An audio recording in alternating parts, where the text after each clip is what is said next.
Olá! Vamos mergulhar fundo no circuito de um transmissor bem clássico de televisão amadora, o famoso ATV. E para guiar a gente nessa jornada, vamos usar o excelente trabalho do professor Silvano para desvendar cada etapa desse projeto. O que a gente vai fazer aqui então é uma análise técnica, um estudo bem didático mesmo, seguindo o circuito passo a passo. O foco é aprofundar o nosso entendimento dos princípios de radiofrequência. Vamos lá? Bom, este aqui é o nosso roteiro. A gente vai seguir a jornada do sinal, sabe? Desde a sua criação lá no oscilador, passando pela modulação, até a amplificação final e a transmissão. Ok, vamos começar. Todo bom projeto parte de um bom plano. Então, primeiro a gente precisa entender quais são os objetivos e dar uma olhada na arquitetura geral do transmissor, a espinha dorsal de todo o sistema. O objetivo aqui é bem claro. A gente quer transmitir áudio e vídeo na faixa de 70 centímetros com 2 watts de potência. E a arquitetura é muito engenhosa. A gente parte de uma frequência baixa e vai multiplicando ela. E o mais legal é o esquema híbrido que usa AM para o vídeo e FM para o áudio. Uma solução clássica, mas super eficiente. Certo. Agora a jornada do sinal começa de verdade. Vamos lá na fonte de tudo, no coração pulsante deste transmissor, o oscilador a cristal.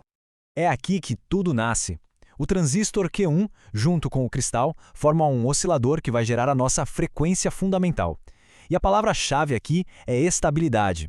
Um sinal estável logo no início é absolutamente crucial para garantir que a frequência final lá na antena não fique dançando por aí. A partir dessa frequência fundamental, a gente começa a escalar. O sinal passa por 2 estágios que vão dobrar a frequência. Primeiro, o Q2 leva o sinal para a faixa dos 105 MHz. Logo depois, o Q3, que é um transistor um pouco mais robusto, empurra ele para a casa dos 210. Essa técnica de multiplicação é uma forma bem inteligente de chegar em frequências altas usando um cristal mais simples e estável. E aqui a gente finalmente chega na faixa de UHF. O terceiro dobrador, o Q4, leva a gente para a frequência final de operação. Mas calma, antes de amplificar, o sinal precisa ser, digamos, limpo e estabilizado. E é exatamente isso que o pré-amplificador Q5 faz. Ele atua como um buffer, garantindo que um sinal puro vá para a próxima etapa. Ok, agora que a gente já tem a nossa portadora de radiofrequência, está na hora de embarcar o conteúdo nela. Vamos ver como a imagem e o som são adicionados ao sinal. Eles seguem caminhos separados, mas que vão se encontrar no final. Para o áudio, o processo é fascinante. Primeiro, é gerada uma subportadora de 4.5 MHz. Aí, o sinal de áudio que entra controla um componente bem especial, o diodo Varicap D2. Ele funciona como um capacitor variável, sabe? E ao variar a sua capacitância, ele muda a frequência da subportadora. Isso, na essência, é a modulação em frequência, o famoso FM. Enquanto isso acontece, o sinal de vídeo passa por um tratamento especial. Um circuito de clamp garante que os pulsos de sincronismo, que são aqueles que mantêm a imagem estável na TV, estejam no nível de tensão certinho.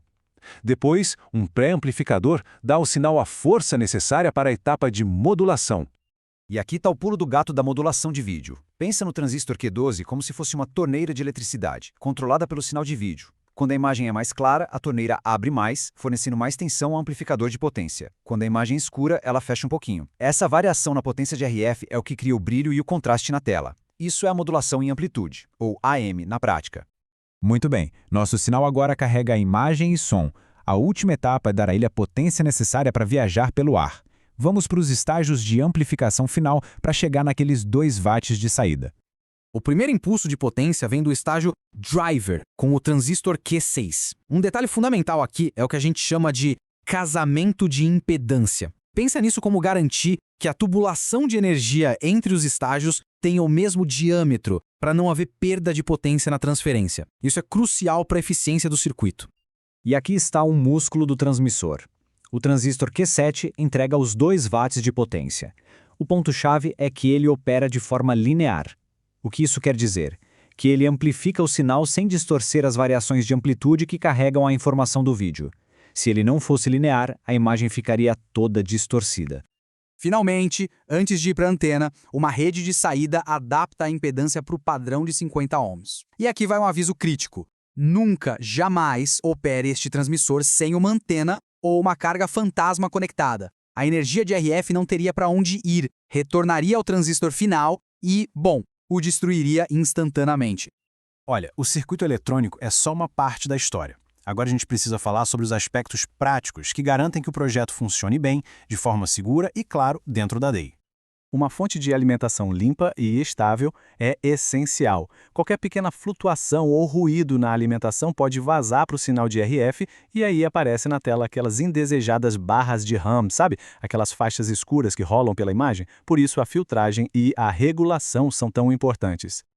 Em UHF, as regras do jogo mudam um pouco. O próprio comprimento físico dos fios e das trilhas da placa se torna parte do circuito. Por isso, manter os terminais dos componentes curtos é fundamental.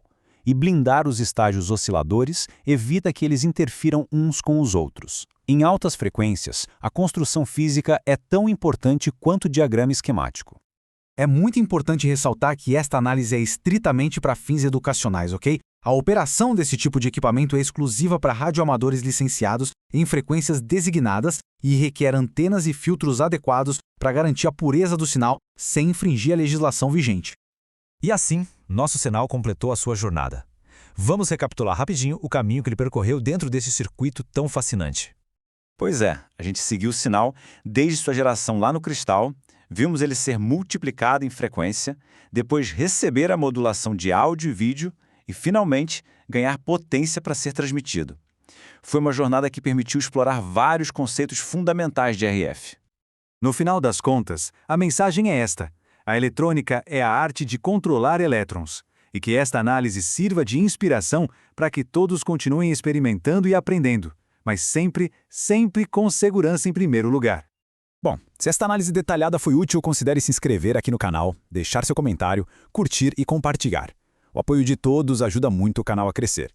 E vale lembrar que este trabalho tem a autoria do professor Silvano. Muito obrigado e até a próxima.